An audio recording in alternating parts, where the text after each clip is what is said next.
Super താര പദവി തൻ്റെ പുതിയ സിനിമയിലൂടെ സ്വന്തമാക്കിയിരിക്കുകയാണ് ഉണ്ണി മുകുന്ദൻ. മാർക്കോയിലൂടെ ചിത്രം വമ്പൻ ബ്ലോക്ക് ബസ്റ്ററിലേക്ക് കുതിക്കുകയാണ്. കിങ് ഓഫ് കൊത്ത എന്ന ചിത്രത്തിലൂടെ ഈയൊരു പൊസിഷൻ നേടിയെടുക്കാൻ ദുൽഖർ കൊത്തരാജു എന്ന കഥാപാത്രത്തിലൂടെ ശ്രമിച്ചിരുന്നു. എന്നാൽ അത് അടപടലം പൊട്ടിപ്പാളീസായി. ദുൽഖറിന് മാസൊന്നും എടുത്താൽ പൊങ്ങില്ല എന്നും റൊമാൻസും ഫീൽ ഗുഡും മതിയെന്നുമുള്ള ചർച്ചകളിൽ മനമെടുത്ത ദുൽഖർ മലയാളം വിട്ട് അന്യഭാഷാ സിനിമകൾ ചെയ്യാനായി പോയി.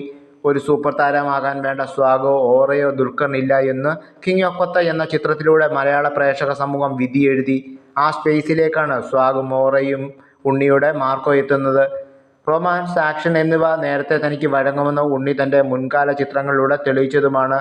മാർക്കോയിലെ കിടിലൻ ഫൈറ്റും സ്വാഗും കേരളത്തെ മാത്രമല്ല പിടിച്ചു കുലുക്കിയത്. ചിത്രം വേൾഡ് വൈഡ് വമ്പൻ കളക്ഷനിലേക്ക് കുതിക്കുകയാണ്. കേരളത്തിലെ പല സെൻറ്ററുകളിലും ടിക്കറ്റ് കിട്ടാത്ത അവസ്ഥയാണ്. റിപ്പീറ്റ് ഓഡിയൻസും വളരെയധികം കൂടുതലാണ്. യൂത്ത് ഓഡിയൻസ് ഉണ്ണി മുകുന്ദൻ്റെ മാർക്കോയെ വൻ വരവേൽപ്പോടെ സ്വീകരിച്ചു കഴിഞ്ഞു.